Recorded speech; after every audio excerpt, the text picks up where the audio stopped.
एक बार की बात, मेरे भगवत प्रेमियों,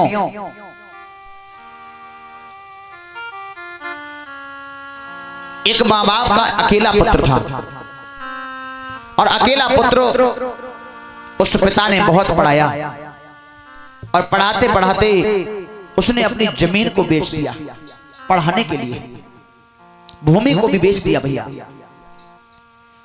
बालक पढ़ता गया, लेकिन एक दिन उस पिता को अटैक पड़ गया, पिता दुनिया से चले गए, पुत्र का सुख नहीं मिल पाया, पिता दुनिया से चले गए। अब अकेली बेचारी मां रह गई, लेकिन मां भी भूमि बिक गई, लेकिन दूसरे के खेतों में मेहनत मजदूरी करने लगी। अपने बालक को उसने पढ़ाना बंद नहीं किया। एक दिन ऐसा आया कि वो बालक पढ़ गया, और जब पढ़ गया, जब नौकरी का नंबर आया तो उसे पता चला कि नौकरी बिना रिश्वत के नहीं मिल रही है। और रिश्वत थोड़ी बहुत नहीं, रिश्वत 5 लाख रुपया। अब उस लड़के ने सोचा कि हमें नौकरी मिलने वाली नहीं है, क्योंकि 5 लाख रुपया उस बेचारे पे कहां से आ गया। गरीबाई की हालत, जमीन भी बिक गई, अब 5 लाख रुपया कौन दे। शाम के वक्त अपनी मां के पास गया और कहने लगा, मैया हमारी तो पढ़ाई लिखाई सब बेकार हो गई, क्योंकि रिश्वत इतनी लग रही है, 5 लाख रुपया, और बिना रिश्वत की नौकरी प्राप्त नहीं होगी। अब जो है हमें शिक्षा का कोई फल नहीं मिल सकता है। उस मां ने कहा, नौकरी के लिए 5 लाख रुपया? हाँ। तो कहा, ठीक है मेरे लाल, चिंता मत कर तू। और जैसी शाम हुई तो गांव में एक साहूकार थे, पैसे वाले, उनके पास भी बेचारी मां गई और कहा, आप हमें 5 लाख रुपया दे दो, मेरे बालक की नौकरी लग जाए। उसने कहा कि हमें ऐसे 5 लाख रुपया नहीं देंगे, कोई थोड़ा बहुत थोड़ी नहीं है, 5 लाख रुपया बहुत होता है। तुम जो अपना मकान है ना, उस मकान को हमारे नाम कराओ, उसके बाद हम तुम्हें 5 लाख रुपया दे देंगे। उस मां ने अपने पुत्र के नौकरी के चक्कर में दूसरा दिन ऐसा हुआ कि अपना मकान उसके नाम करा दिया, पैसे वाले व्यक्ति के, और वहां से वो 5 लाख रुपया प्राप्त किया, अपने पुत्र को दिया। उस पुत्र ने वो पैसा अफसरों के पास जमा किया और भगवान की ऐसी कृपा हुई कि बहुत उच्च कोटि की नौकरी प्राप्त हो गई उसे। वो भी एक अफसर बन गया, और जब अफसर बन गया तो भैया अब तो पैसा रोजाना लाखों रुपया पैदा करने लगा, रोजाना लाखों रुपया। अब वो पैसे के चक्कर में अपनी मां को बिल्कुल भूल गया, मां को भूल गया। अब मां बेचारी, घर भी बिक गया। गांव के लोगों से मिलकर के एक रोड के किनारे उसने एक झोपड़ी डलवाई, घर कटवा के झोपड़ी डलवाई। उस झोपड़ी में मां बेचारी निवास करने लगी है, अपने पुत्र की राहें देखती है कि मेरा पुत्र आज कई एक बरसें निकल गई, अभी लौट के नहीं आया। और उस बालक का ट्रांसफर भैया अफसर था, विदेश में हो गया, अमेरिका चला गया, अमेरिका में जाके नौकरी करने लगा। लेकिन मां को तो बिल्कुल भूल ही चुका था। उसने वहां जाकर के एक बहुत बड़ा भव्य महल बनवाया अमेरिका में, और वहीं उसने अपनी शादी रचा ली। शादी रचा ली, पत्नी बच्चों में निवास कर रहा है। इधर बेचारी मां उस झोपड़ी में बैठी है, फपक फपक के रोती है, हे भगवान मेरा बालक मुझे देखने को क्यों नहीं आया, मेरा बालक क्यों नहीं आया। क्या हमसे कोई भूल बन गई? कोई डाकिया आता है, उससे पूछती है, भैया डाकिया क्या मेरे बालक का कोई पत्र आया क्या? कहा नहीं नहीं नहीं, तेरे बालक का कोई पत्र नहीं आया है। बेचारी घुटनों में मुंह छुपा करके फपक फपक के रोती है।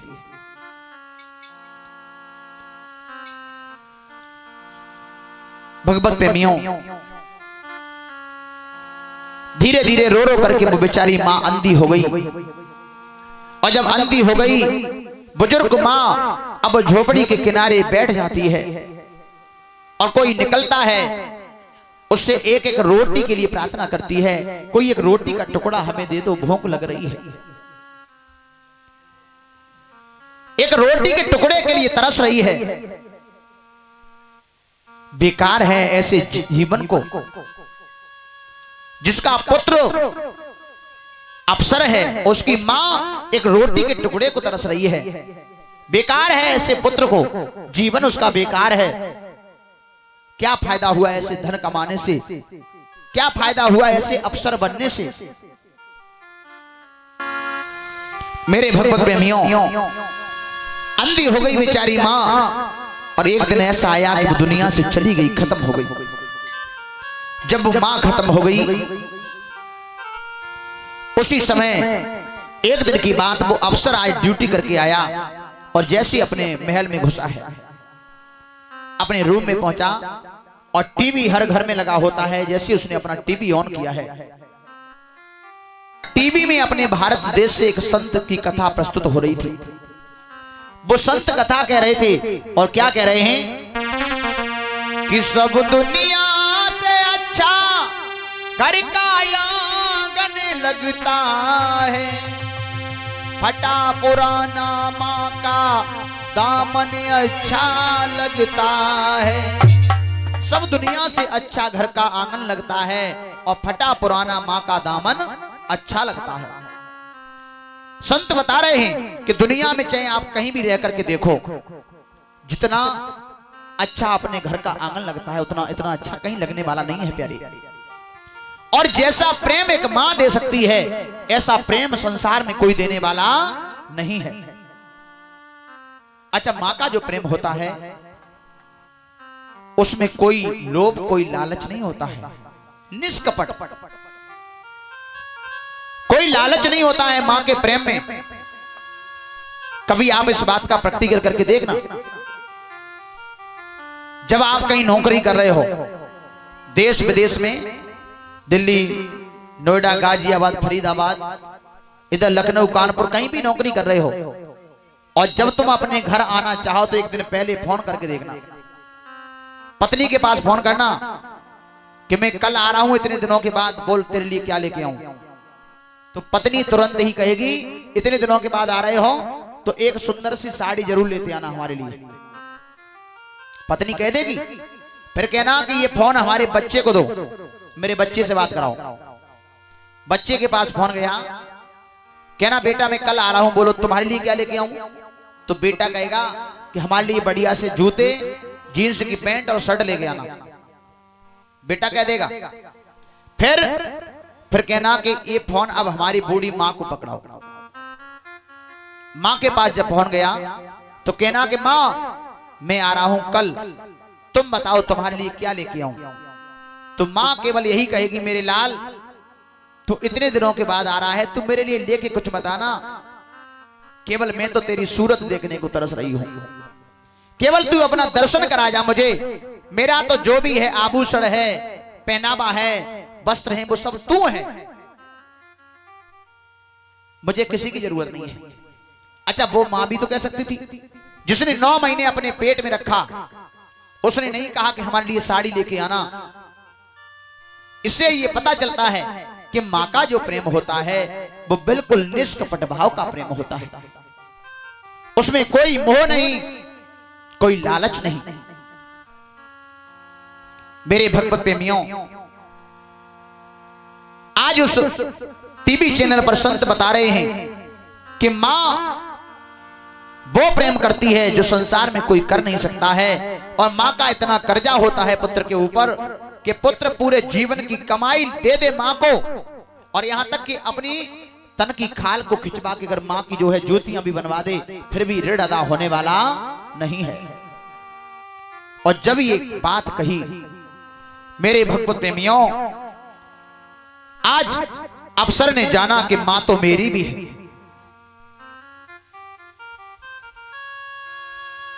लेकिन मेरी मां ने मुझे पढ़ाया लिखाया, मुझे नौकरी दिलाई। मेरे पिता ने जमीन को बेच दिया पढ़ाने लिखाने में।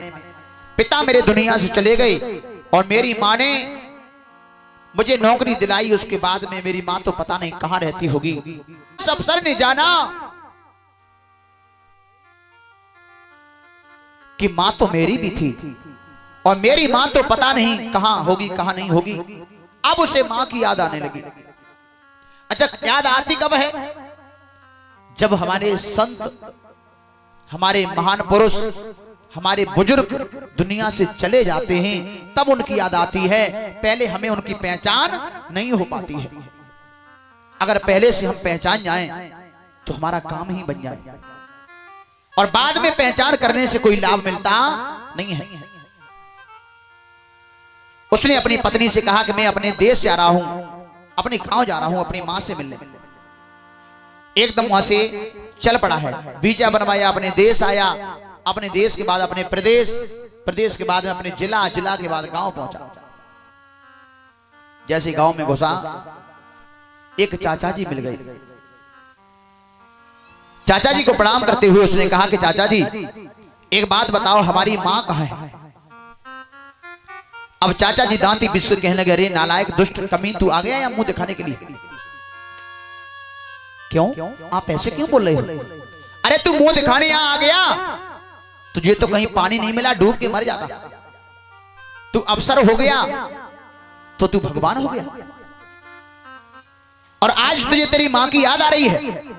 तेरी मां तेरी राहें निहार निहार करके अंधी हो गई, और अंधी होने के बाद वो दुनिया से चली भी गई।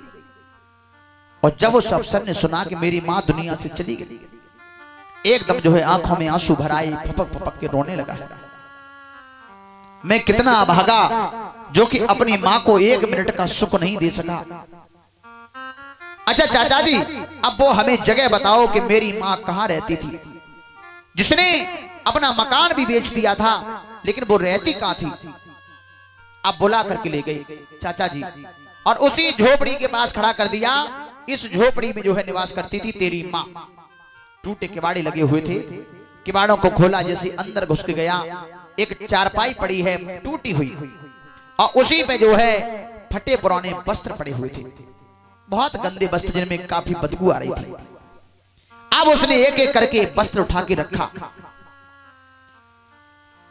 सोचने लगा है कि मेरी मां इतने गंदे वस्त्रों में रहती थी, इतने गंदे वस्त्रों में, और मैं इतने सुंदर वस्त्रों में। नहीं नहीं, मेरा तो जीवन बेकार है। मैंने जो है अपनी मां को सुंदर वस्त्र नहीं पहना पाए। आज मेरे भगवत प्रेमियों, सभी वस्त्र उठा के जब उसने रखे तो उन वस्त्रों के नीचे चारपाई पर एक पत्र लिखा हुआ रखा था। वो बेचारी मां पढ़ी लिखी नहीं थी, उसने किसी दूसरे से लिखवाया था, और उसमें लिखा कि हे मेरे लाल, तो दुनिया में चाहे कहीं भी रहना, हमेशा सुखी रहना। मरते दम तक उसकी आत्मा ने यही लिखवाया कि तू चाहे कहीं भी रहना, हमेशा सुखी रहना। और मैं तो जा रही हूं दुनिया से, और मुझे पता है कि तू इस गांव में क्यों नहीं आया, क्योंकि अगर तू आता इस गांव में अगर हमें देखने के लिए, तो तू एक अफसर बन चुका था, बड़ा आदमी। लोग कहते देखो कानिक आ गया, कानिक आ गया, क्योंकि हमारी एक आंख फूटी हुई है। लेकिन मेरी एक आंख फूट कैसे गई? मेरी एक आंख ऐसे फूट गई कि जब तू छोटा था, किल्ली और डंडा खेलने के लिए गया, एक दिन धोखे से तेरी आंख में किल्ली लग गई और तेरी आंख फूट गई। तेरे पिता घर पर नहीं थे, मैं डॉक्टर के पास तुझे लेकर के गई। डॉक्टर ने कहा कि अगर दूसरे की आंख मिल जाए तो इस बालक की आंख बिल्कुल ठीक हो जाए। उसी समय मैंने जो है तेरे पिता को भी नहीं पूछा और झट से अपनी एक आंख निकलवाई और तेरी आंख में डलवा दी। तेरी आंख में डलवा दी, इसलिए मेरी एक आंख रह गई और मैंने अपनी एक आंख तुझे दे दी, इसलिए मैं कानी बन गई। और तू यहां आता तो लोग कहते कि कानी का आ गया, कानी का आ गया। मेरा बहुत बड़ा तेरा अपमान होता, मुझे शर्म लगती, तेरा अपमान होता। तो अब तू जरा हिसाब से रहना, कहीं भी रहना, अपनी आंखों को बचा के रखना, क्योंकि अब मैं तो दुनिया से जा रही हूं और तुझे दूसरी आंख देने वाली नहीं हूं। एकदम जैसे ये शब्द पढ़े अफसर ने पैरों तले जमीन खिसक गई। मेरी मां ने मेरे साथ इतना बड़ा उपकार किया और मैं ऐसा अभागा जो कि एक पल जो है अपनी मां को सुख नहीं दे सका। इसलिए मेरे भगवत प्रेमियों, कहने का तात्पर्य तो यह है कि ऐसे माता पिता को जो दुखाता है वो कभी जीवन में सुखी नहीं रह सकता है। कि हर बात को तुम भूलो भले और माँ बाप को मत भूलना।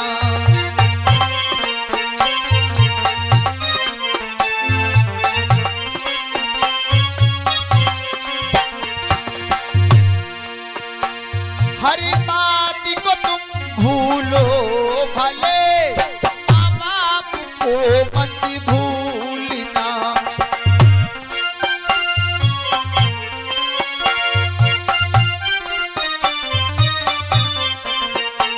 उपकार तो इनके लाखों हैं, इस बात को मत भूलना।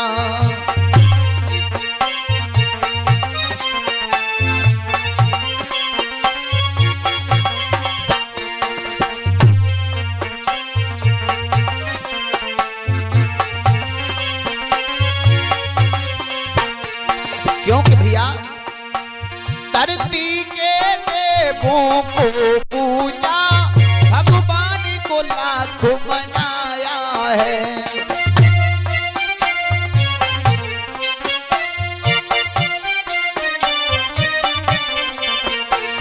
तब तेरी सूरत पाई है, संसार में तुझे बुलाया है।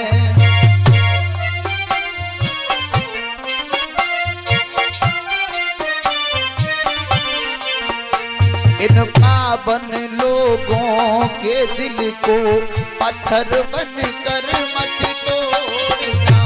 उपकार तो इनके लाखों हैं, इस बात को मत भूलना।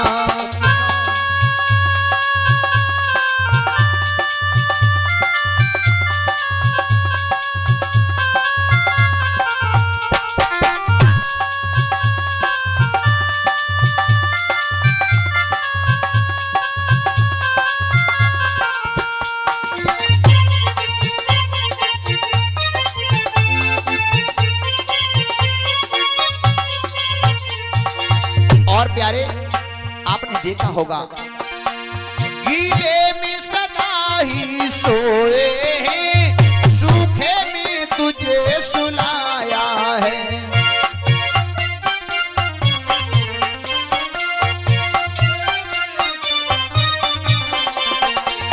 बाहों का बना करके झूला, तुझे दिन और रात झुलाया है।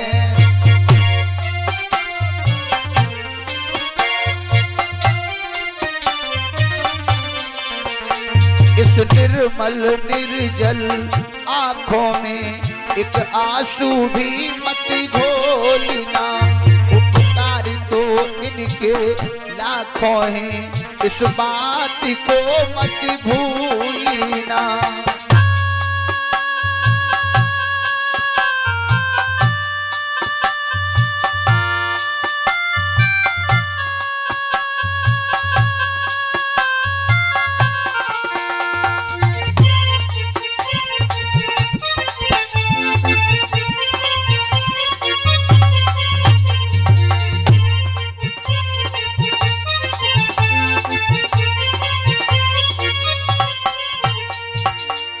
मेरे भगवत प्रेमियों, ऐसे माँ बाप की जितनी हम लोग सेवा कर सकें उतनी ही कम है।